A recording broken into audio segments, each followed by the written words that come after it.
So, how was lunch? Very good. Nice, thank you. Good. And yours? Delicious. Delicious. All right, so now we get to the crux of the matter. So,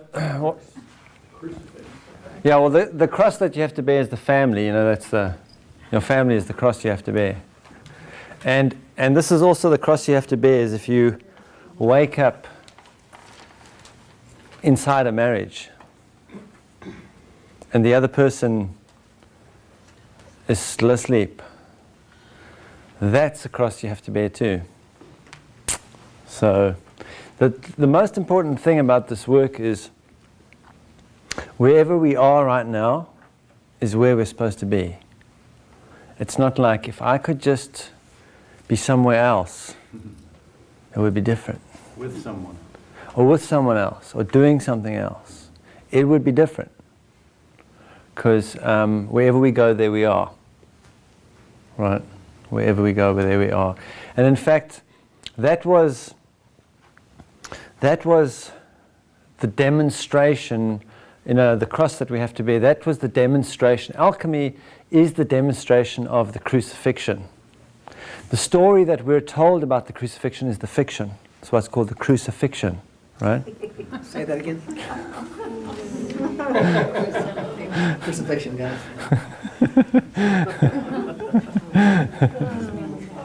The fiction is that this person died to save you, and now you're saved. There's nothing to do.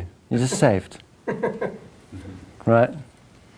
Because that kind of completely stops you from entering your own experience or any of that stuff. It's all over then. You have that experience, whatever that was, your experience, not valid, all that stuff. Is it mark on? It is now. Thank you. Thank you. So, the crucifixion has actually got nothing to do with what we think it is, right? It's got nothing to do with what we think it is. In fact, when you enter your experience, it will reframe all the religious stuff that's been brought to you since childhood. It'll reframe it all because the truth is in it. It's just not true. But the truth is in it. But the truth can only be seen according to the lens of our own experience. So this emotional body literally is like the lens of an eye. And whatever condition, this is like the eye, whatever condition that lens is in is what this is perceived as. Right? So there is only peace in the world. This is peace. But when it is perceived through a lens, the projection, one of the great illustrations is the slide projector. It projects an image on the wall. And what we do is we engage with the wall. We don't realize that there's a slide in there. And where the slide is placed is in here. Right? So we perceive the world very differently. Once we enter and start to integrate the emotional body, we will perceive things very differently. For example, like when we integrate our own emotional body, we'll realize that the story that this child was born in the stable because they couldn't afford to stay in the inn, it's like, that's a story. Once we realize what imprinting is, right, we'll know what a virgin birth is. A virgin birth doesn't mean there's no sex going on. What it means is there's no imprinting going on. When a child is born and there's no imprinting done on the emotional body, that's a virgin birth, right? because the vibrational is still in awareness. It hasn't been conditioned. And if you're deliberately bringing a child into the world, and the moment of birth comes, you don't want people in the inn or drunken people around that child. You'd rather want beings around that child that were present. And animals are way more present than human beings. They're not going to imprint, right? So you will start to see, you'll start to reframe all the stories that you've been told, but you will only be able to see that through the lens of your own experience. It's only when we see imprinting, what imprinting is, do we realize what it means to have a virgin birth. And it's only when children start coming into this world through adults that have cleansed their emotional bodies that we have those virgin births happening again. It's got nothing to do with no sex. It's got to do with the imprinting that takes place. And even when one comprehends alchemy, then you will comprehend, like the whole story about Jesus being betrayed and then crucified, and there's this whole story that goes on that completely misses the mark, because it's a story told by the mental body. It's a story about someone who does something. It's all about doing, right? But this morning we spoke about the upset with the boss and all of that, right? If we look at that sequence of events, and then we look at, say, the story of the crucifixion, we'll see a completely different teaching there. Because when I get upset, that moment of being upset is the kiss on the cheek.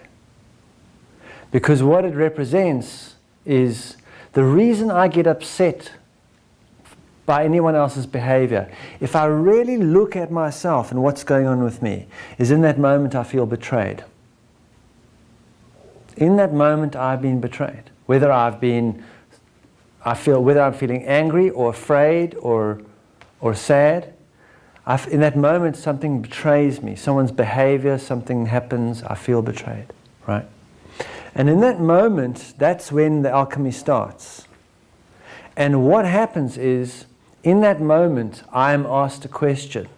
So we look at that experience of Jesus. He gets betrayed. First of all, the betrayal isn't happening by accident. Anyone who believes that a person like that is betrayed by accident, it's like, oh, I didn't see it coming. Right? It's not an upset, it's a setup. It's the same with us. Every time we get upset, it's not happening by accident, it's a setup. It's a deliberate manipulation by the universe to show us something about ourselves, right? And when we get upset, it's the same thing that happens to us as happened to that person. We get taken before the mental body, or we get taken before, there was a person or an archetype called Pontius Pilate. And Pontius Pilate asks a question. It's a very important question, right? Are you who they say you are? Are you who they say you are? Are you really the person that you made up so that you feel safe and secure in this world? Because you're being upset because that person is being betrayed. That act is being betrayed. That's where the betrayal is happening. Because if you are who they say you are, you can live. You can go. You're free. But if you're not who they say you are, if you're actually not the person that you made up in this life to feel safe and secure and get appreciation, if you're not that person, then you must die. A death has to take place. You have to die to that illusion. And that death has 3 stages to it. It has 3 stages because it moves along the pathway of awareness. Fear is always about the physical. Anger is always about the mental. Revenge is a mental plot. And grief is always directly about the emotional. So the pathway of a reawakening to the vibrational is fear, then anger, then grief. And it's demonstrated in that story, that right? The first thing that happens, if someone says to you, you have to die, the very first thing that's going to happen is fear. The fear will come up. And so in that moment, Jesus gets told, you're going to be crucified. You're going to die. Does he say, hang on a moment, actually it was Judas's fault. Really? You know, I am the king of the Jews. Really? So you can let me go. No, it doesn't. It doesn't even show any fear. Not that there's no fear there. There's fear. It contains the fear. The fear is required. It's nutrition, right? Because it's entering a journey now to awakening, the demonstration of the awakening of being. The first step is fear. The next step, the walk up to the crucifixion, right? If you look at some religions, they go like, 20,000 stations of the cross and all this stuff, right? Because they think it's a whole thing about doing, but it's not, it's about being. Because as the walk up to the cross, there's people spitting, abuse, all this sort of stuff. And if you took such a walk, one thing you can be sure of, you're going to get really angry if people treated you like that. It's the walk of anger. It's the rage. But is there any demonstration of rage? There's no demonstration of rage. It has to be contained because it's nutrition to enliven being. It's almost like gathering it, right, through this experience. Bring it on. Bring as much of it as you can because I require every bit of that energy. And then arriving at the crucifixion, what's going on there, right? There are people around there that don't know what's going on. There's the mother, and there's Magdalene. There's the energy there is of grief. Any demonstration of grief? No. It has to be contained. So we've gone through the fear, through the anger, and into the grief. And the moment of crucifixion itself is a representation of alchemy. Because when you really get what alchemy is, you will realize there is nothing you can do with your hands that can help you anymore to feel better. Everything we do with our hands just sedates and controls in relation to trying to feel better. Everything we do with our hands just sedates and controls our awareness of the experience. So now we might as well hammer our hands down because in alchemy they're of no use to us. And then when we realize what alchemy is, we'll know that everywhere, there is nowhere to go. There is no sacred site. There is no special temple. There is nobody we can go to for help because everywhere we go, there we are. That what we are feeling is going to go with us no matter where we are. We might as well just hammer our feet down because they're of no use to us in alchemy. We might as well just be where we are. Be in the experience that we are. And then the work begins. To feel what is going on, right? And also, our thinking can't help us, right? That's the image of the crown of thorns, right? The head can't help you. Just it's no use. It's no bleeding good, right? The only thing that can help us is to be there in that moment. And if we stay in that moment with what we're going through, we're going to enter the death experience. We're going to die to that illusion of who we thought we were so we can awaken to what we really are. That's what the alchemy is about, right? And we know that Jesus went through the death experience. He reached it because he said, Father, why have you forsaken me? He demonstrated the death experience. And after that, the awakening happens. And because he'd been practicing and working, and it took him 3 hours. Takes us, a lot longer, right? But he came to demonstrate alchemy. It had nothing to do with any of the doing. It's all to do with the state of being during the journey, right? The state of being.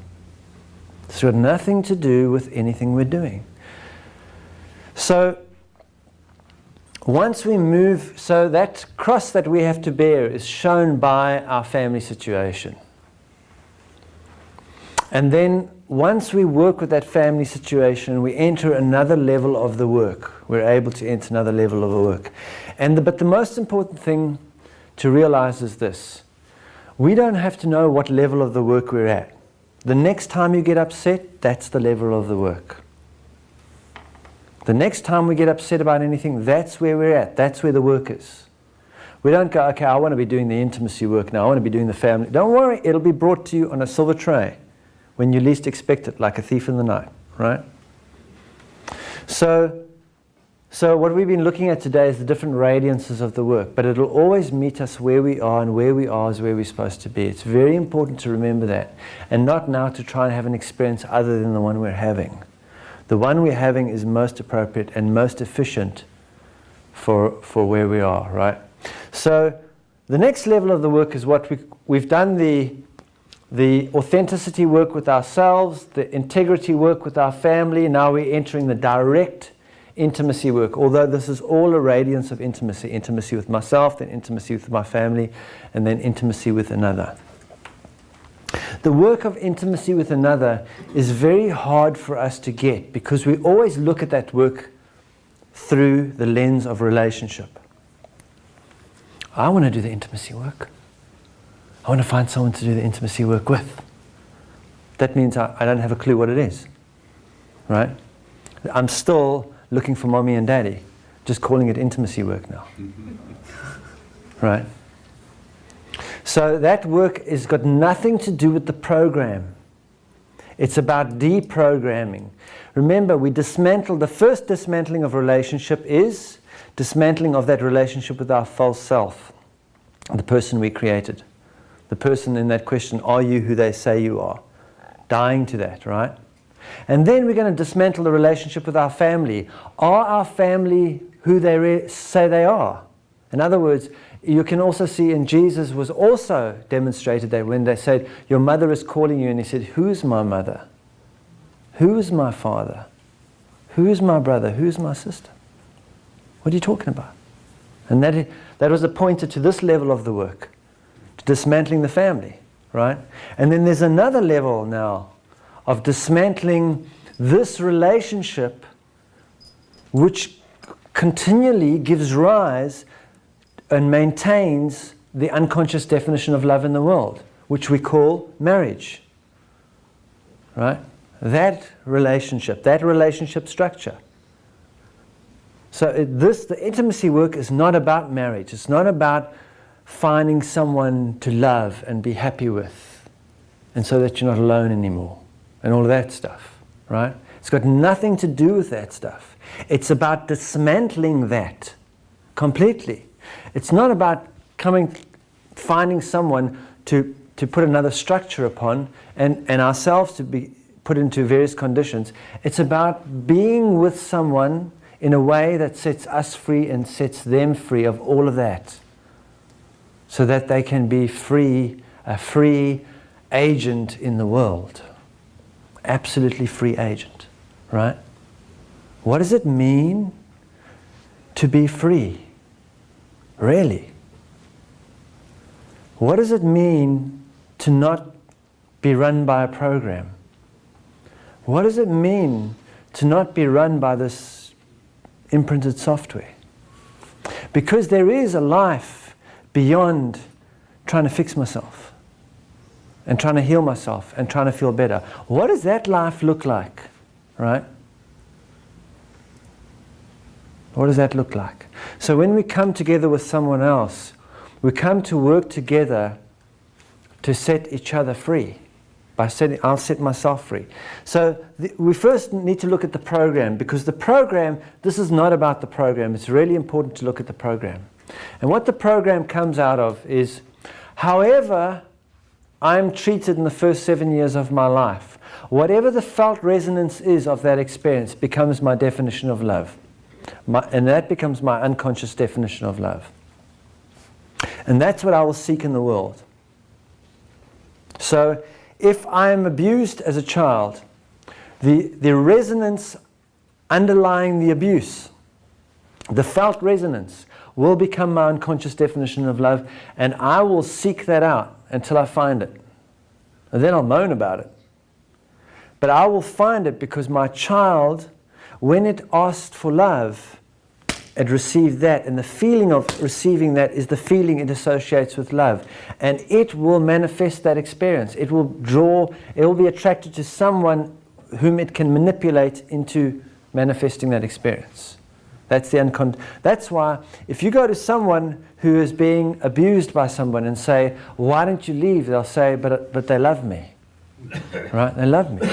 And you can do a physical intervention and take them away and put them in a safe house, right? But the moment you turn your back and leave them, they'll wander off into the world and look for someone else to abuse them, right? They won't feel happy until they're abused. Because abuse, the felt experience underlying the abuse is their imprinted definition of love. Until that is impacted and transformed, they will keep going back towards that. That's how powerful it is, right? That's how powerful it is.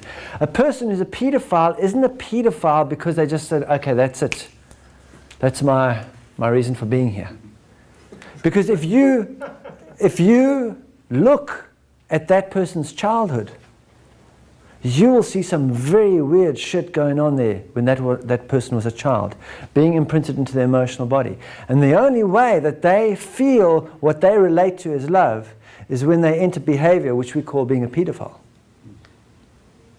It's a program, it's hypnosis.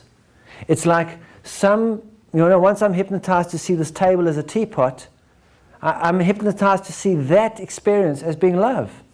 I don't know anything else. Even as a conscious adult say, no, love is wine and roses, but until I get smacked, I don't feel anything, right? That's the power of the program. So there's that going on. There's the unconscious definition of love. And it is powerful. Remember, the child is created in the image of God. What does that mean?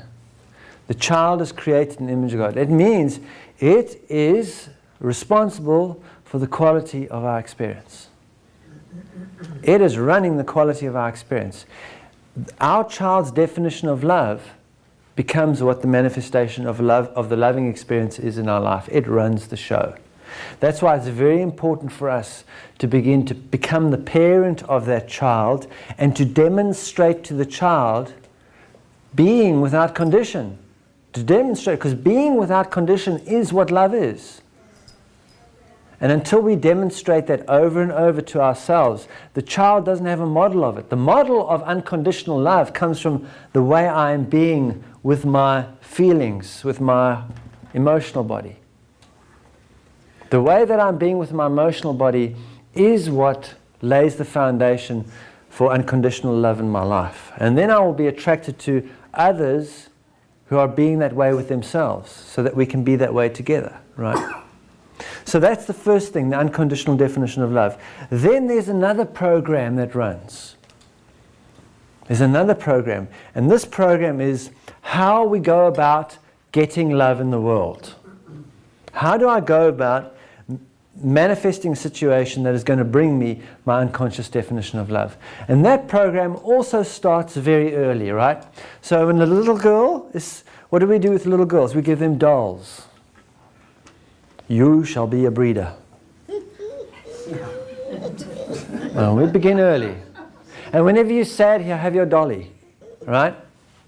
Right? So that once I'm a woman and I'm not feeling so good in my life, I'll just have a child. Get the doll back, right? So from very young, we are programmed in how to approach getting the experience of love.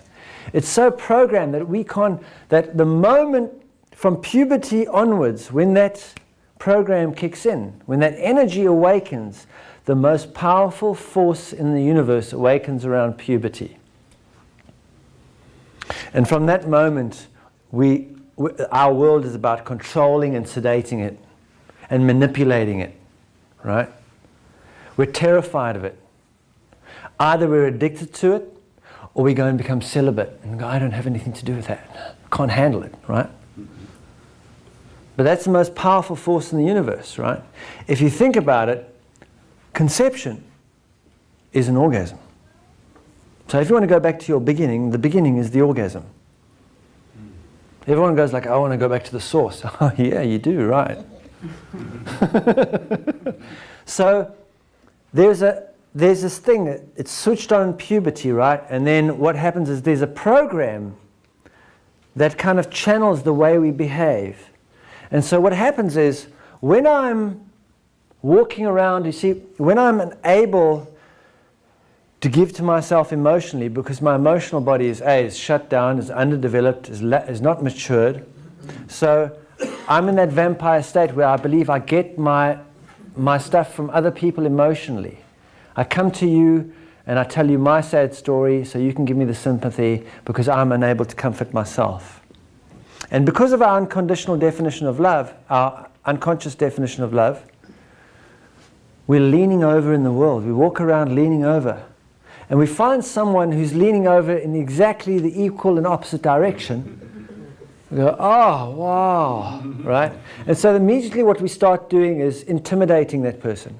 It's called dating, but it's actually intimidating. Right?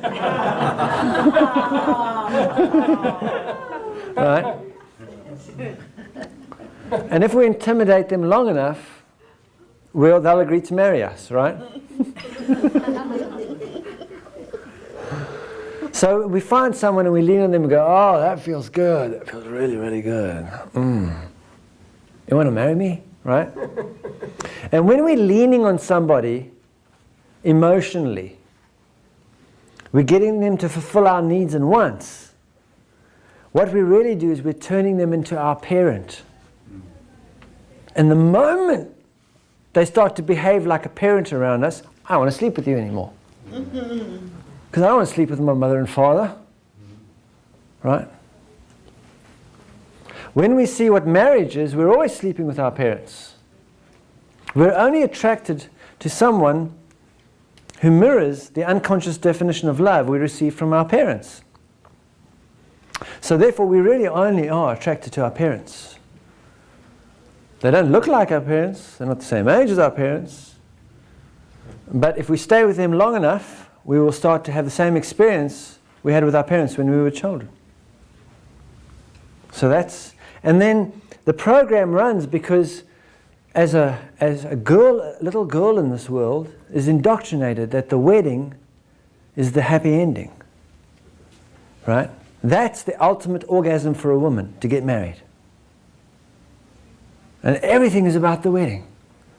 Once I get married, everything's going to be okay.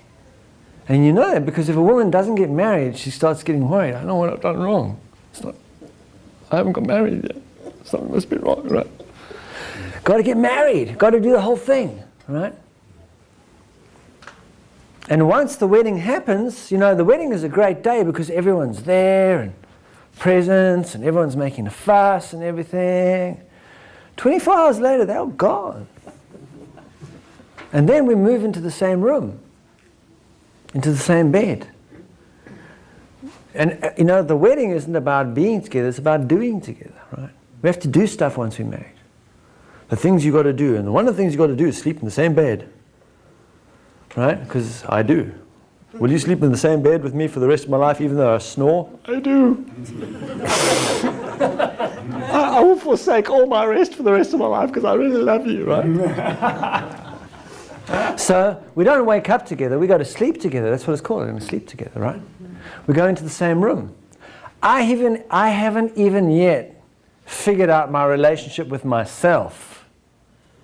I don't even yet know what it's like to be with myself. And now I'm going to sleep in the same bed as you from this point onwards. In other words, I'm going to lie in your emotional imprint all night long. No wonder I wake up in the morning going, right? It's rough enough being in my own imprint, but lying in yours all night, right? So the moment because of that, we immediately start looking for space, right? Got to have some space. The moment we marry, we need space. We just need some space. Because I can't rest all night, right? I imagine that's why golf was developed. I'm just going to go for a long walk. Miles and miles, just hitting this ball into the hole, because I get some peace, get some space, right? And that's the program. That's a program. It's so deliberate and unconscious and predictable that the moment someone starts intimidating someone, you know where it's going to lead. It's not going to lead to intimacy. It's going to lead away from it, right? Because there will be a sense of intimacy when we first meet, when we're together, when we're just being together. But also we're on our best behavior too, right? The snoring and the farting and all that hasn't started yet.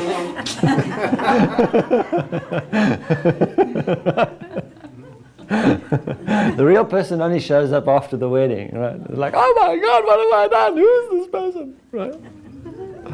So that's the marriage, that's the program.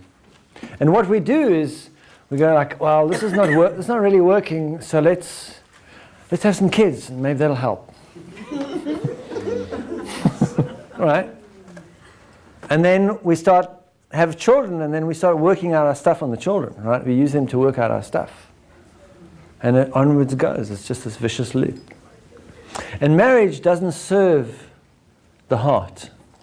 Marriage doesn't serve intimacy. Marriage serves politics, profiteers, and the priesthood. It doesn't serve the people, right? It serves religion and commerce and politics.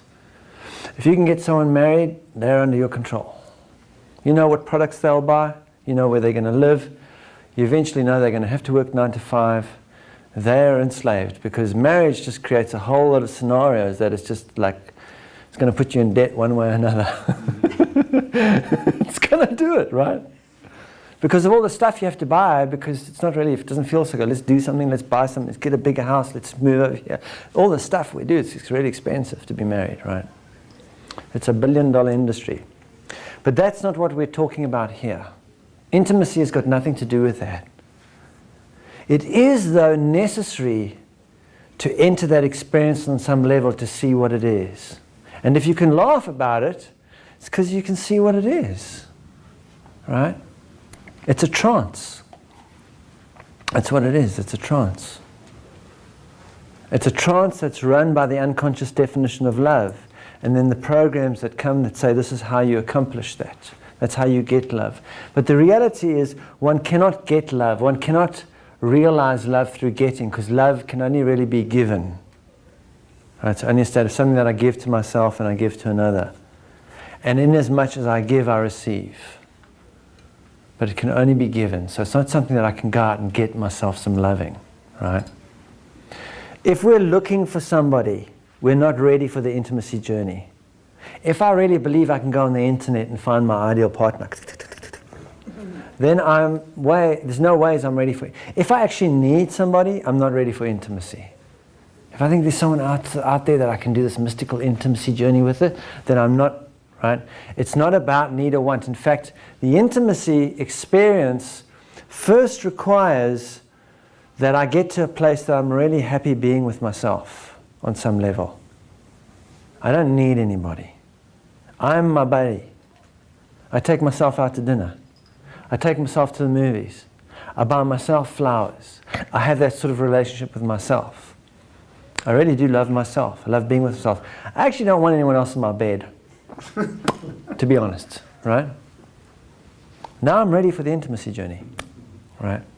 Because the intimacy journey is about stepping back from this needy situation and falling over. First got to fall over and pick ourselves up, right? It's very easy if you're married to somebody and you want to initiate the intimacy journey, just tell them to move out the bedroom. Or you move out the bedroom. It'll start immediately on some level, right? It'll start because like, why don't you love me anymore? All the need and stuff will come up. We'll start. It's about stepping back. Let's step back from this arrangement. Let's just step back a little bit, right? I'm not going to provide your needs and wants anymore. I'm not going to let you provide my needs and wants anymore. I have to accomplish this for myself. And there will be a falling over. And fear, anger, and grief comes up. Until I can stand on my own 2 feet. And when I'm able to stand on my own 2 feet in peace, right, only then can I begin the intimacy journey. Because the intimacy journey is a prayer. It's not a teepee. Right? It's not leaning on somebody else. It's coming together with someone like this, right? And you can recognize the person or the time when you can enter intimacy with the person, because when you're around them, there is an experience of rest and peace that's possible. Because there's no push and pull going on. Although the intimacy journey is going to be looking at the push and pull on a very much deeper level. A very much deeper level. So the intimacy journey, it's not about the other person. You see, a relationship, I'm in love with you, or I'm falling in love, more it's an emphasis on falling, but I'm falling in love with you. That journey is about the other person. Oh, I love that other person. You're my life. You complete me. You're my other half. All that stuff, right? That's it. It's always about the other person. And then the other person has to change. Right? And keep changing them. And I'll be happy if you change. If you just behave differently, I'll be much happier, right? All of that. The intimacy journey is about the experience, not the other person. I've already got to a place, somewhat, because the intimacy is going to help me clean the rest of it up. But I have got to a place of realization that my experience is exactly what I require. So if I'm going to have an intimacy experience with you, I'm not going to try and fiddle with your experience, because I know it's what you require. But there are some things about myself that I don't realize yet, because they're only going to come up when I intend to be naked with another human being physically, mentally, and emotionally. When I consciously intend to show up with another human being, right? And the intimacy experience begins when it begins with two. It doesn't begin with one. It's very difficult to have the intimacy experience when your husband or your wife doesn't even care about emotional integration, and they're just carrying on with life, and that's it. That's the cross you have to bear, right? But the intimacy journey truly begins when you sit with another person and say, let's do this. Let's enter this experience. Let's explore intimacy with each other. Right? Let's explore this experience of intimacy. Let's find out where it is we're unable to be intimate. Where it is we're hiding. What is it that's going on that stops me from being unconditional with myself and completely unconditional with you? What is that still there? That's what the intimacy experience is about. It's about the realignment of the mental body and the emotional body. So the intimacy experience also doesn't have anything to do with, it's not only something that's possible with male-female, it's possible with female-female and male-male, because the intimacy experience has got nothing to do with the genitals. Although sexual activity does get involved, but it's got nothing to do with the marriage, right? It's got nothing to do with the traditional male-female relationship that we know about. It's got to do with two beings coming together, committing to being naked with each other. And what it is, it's about the realignment of the mental and the emotional. The final adjustment, right? We spoke about before how the mental body is ruling the world. And it does rule the world. Let's look at the archetypes in the world of the mental body. Okay, the mental body has given us a series of archetypes, which let's look at one of our religions, right, and how they show the archetypes. Because there's four archetypes, four archetypal mirrors that are given to us, the same four here. And so let's say if we take a look at Christianity, we have, in the physical, we have Mother Mary. The mental, the teacher is Jesus. The vibrational, there's God, and there's also the Father, Joseph, right? We also have another archetype, which is, we have this archetype, which is,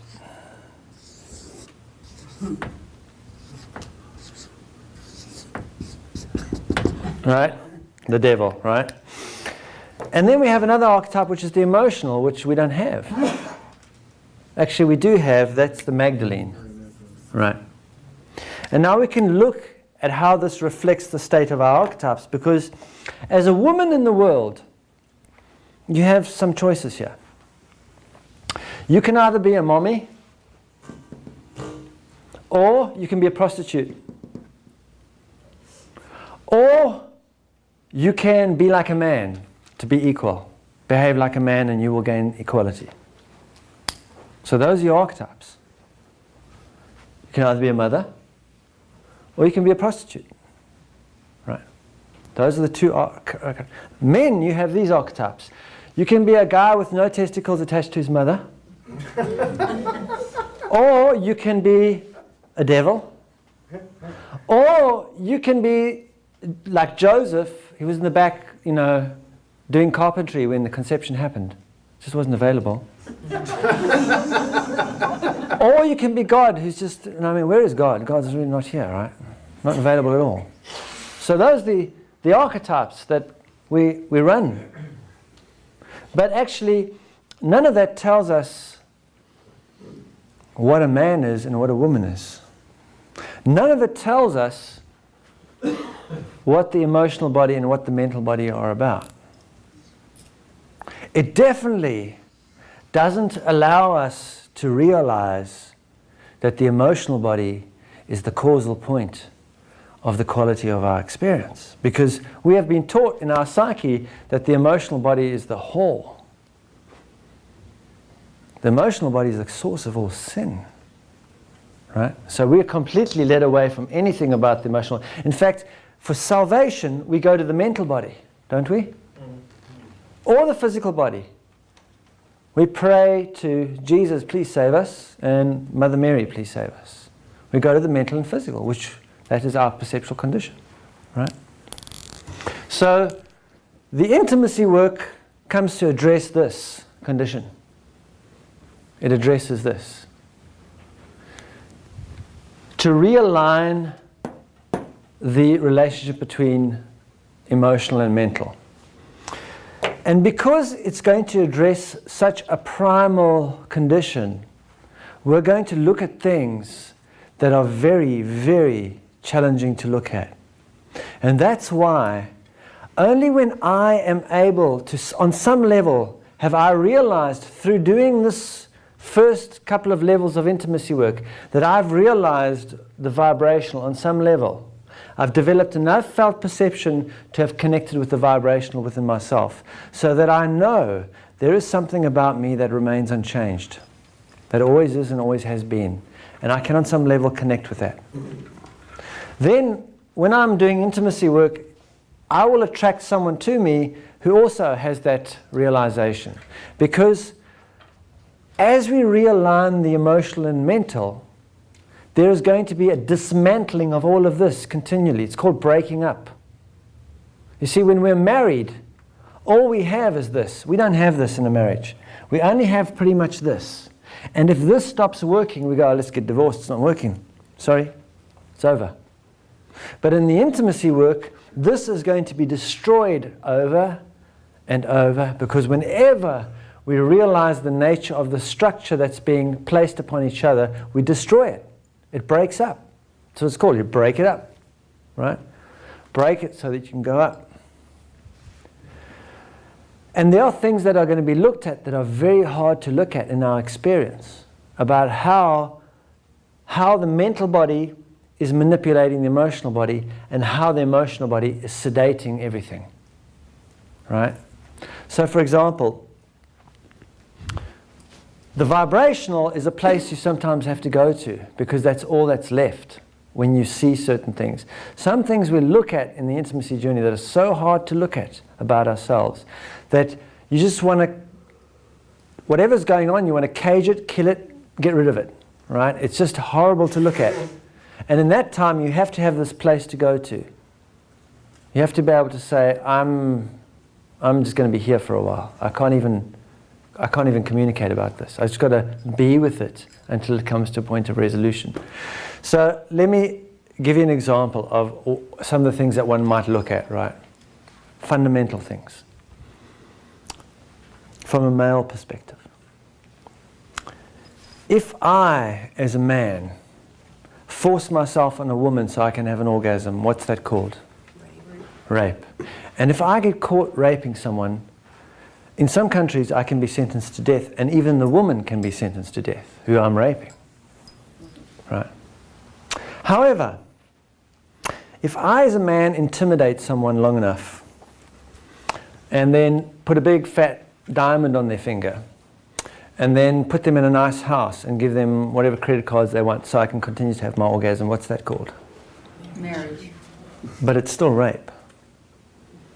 If I manipulate people so that I can get something out of them, that I can make my $50,000 a month, what's that called? Business. Employment. But actually, energetically, it's all the same thing.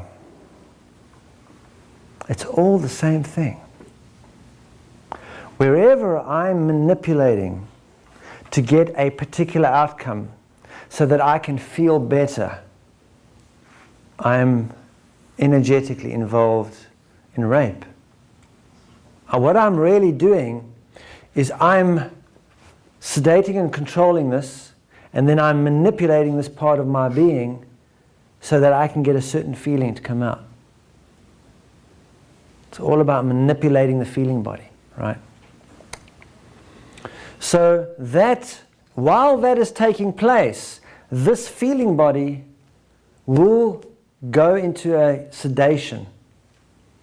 It will sedate because it's being pursued. The mental body is consistently pursuing the feeling body. That's what advertising is. It's a pursuing of the feeling body. I will manipulate these images to believe you that I can give you this feeling and I'll get you to do what I want. I'm really manipulating you to get a certain feeling. The feeling that I want is to make money out of you. The feeling that you want is to feel sexy in the shoes. But it's all continual manipulation of the feeling, right? While that manipulation takes place, the emotional body sedates itself. And that can be seen in the comical thing of, honey, I want sex, no, I've got a headache. The honey, I want sex is the pursuing, the no, I've got a headache is the sedation. And that's going on inside of ourselves all the time.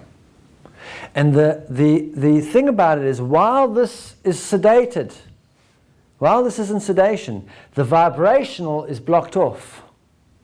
The awareness of the vibrational is blocked off. And so the physical world is pursued as the means to have this experience. Everything becomes back to front. Literally back to front. I perceive the world as something happening to me instead of through me, because I've blocked the awareness of the flow through me by the manipulation of the mental and the emotional body. So the first step that has to happen is that the mental body has got to stop controlling. I and myself have to stop controlling my emotional body. I've got to stop saying, oh no, it's not supposed to be feeling this way. This is the feeling I want, right? And all of that. I've got to start that in myself. When we come together into a journey of intimacy, we are going to find out with each other, you and whoever you work with, exactly where you're controlling what to get what.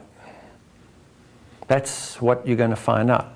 And when you start to see it in yourself, it's horrible to look at. That I go around the whole time manipulating you so I can get something. I don't even realize I'm doing it. Right? Only when the mental body stops controlling the emotional does the emotional body stop sedating. And only when the emotional body stops sedating does it open. And when it opens, the vibrational comes pouring through. And what that looks like is, if we're together like this, and we stop the sedation and control and the manipulation, then what happens is the emotional body opens, and as a consequence, the mental body receives the opening, receives the vibration, and the chalice appears, right? And then one will realize that Holy Communion is not a paper-thin wafer and a glass of cheap wine blessed by priests. Holy Communion is something else altogether, right? Holy Communion is when two beings are with each other in such a way that this comes flowing through into their experience in full consciousness. And then it impacts the physical experience all around them. All around them. But there's no structure involved. There's no structure to say they're together doing this. And that's why there's there's no evidence that Jesus and Mary Magdalene were together, because there's no structure. There's no structure. Because they were in an intimacy experience. They weren't marriage. They weren't in the program. They were outside the program. Right?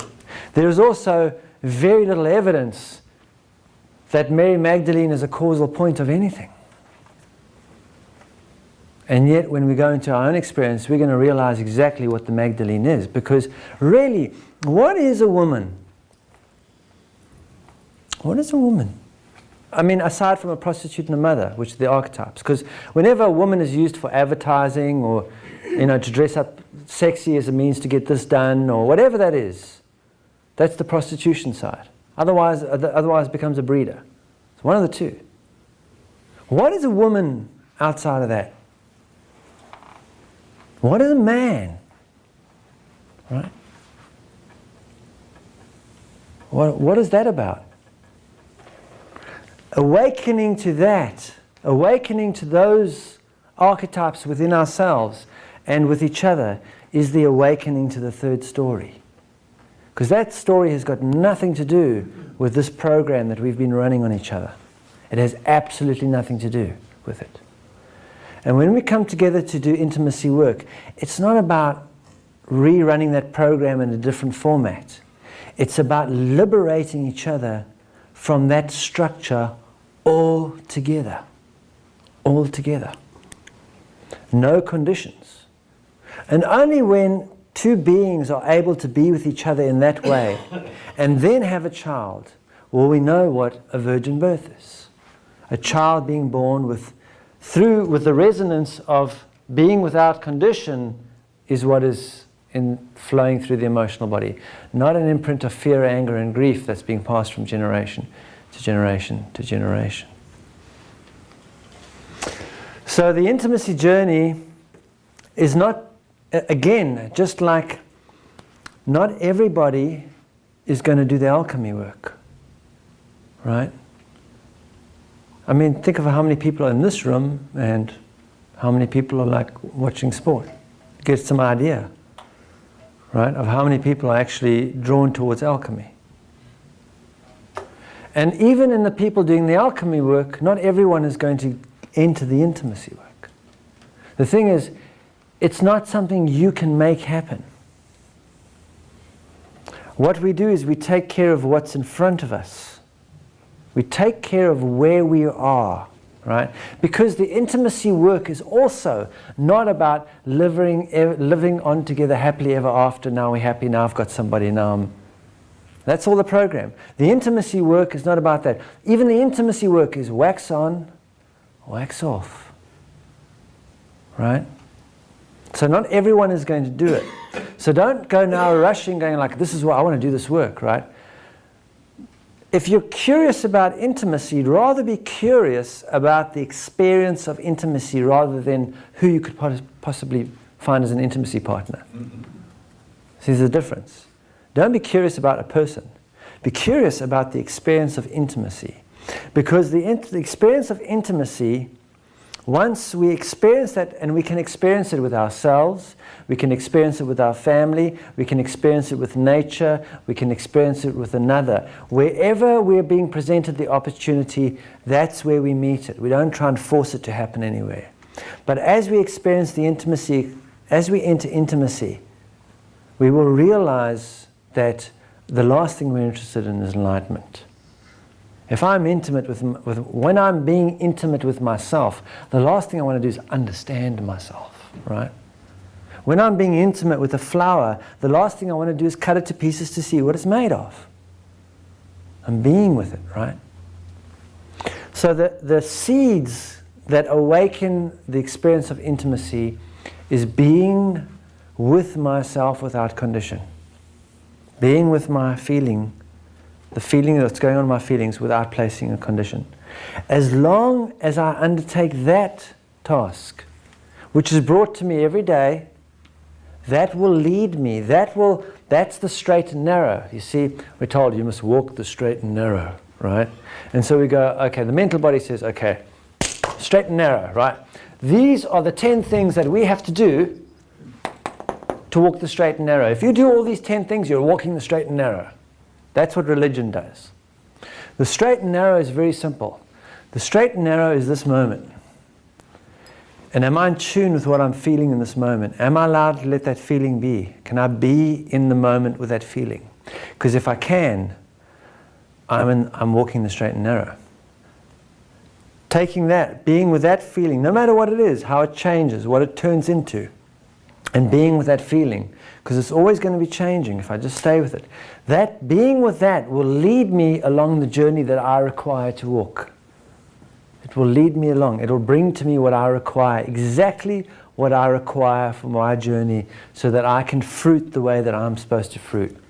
Right? The feeling is the flowering. Being with it brings the bees to pollinate the flower, and the fruit is given. It comes. You don't have to worry about that part of it.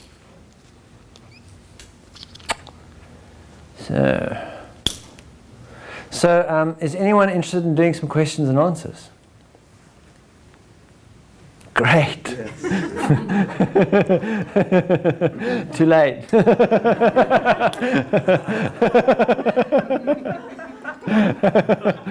Is anyone else interested in doing some questions and answers? Okay, because what we'll do is we'll take a break, about 5 or 10 minutes, so that those of you that like, this is enough, I want to get out of here, can leave. And then we'll do some questions and answers. All right, not for very long, but if some of you might have some questions. But if I'm seeing you in one-on-one, you might want to ask your question there. But that's fine, you can ask it here. What? No, I just. Oh! I was ecstatic. Yeah. Okay, so let's take a break for about 5 minutes. So those of you that would want to leave. And then we'll sit and do some questions and answers. All right?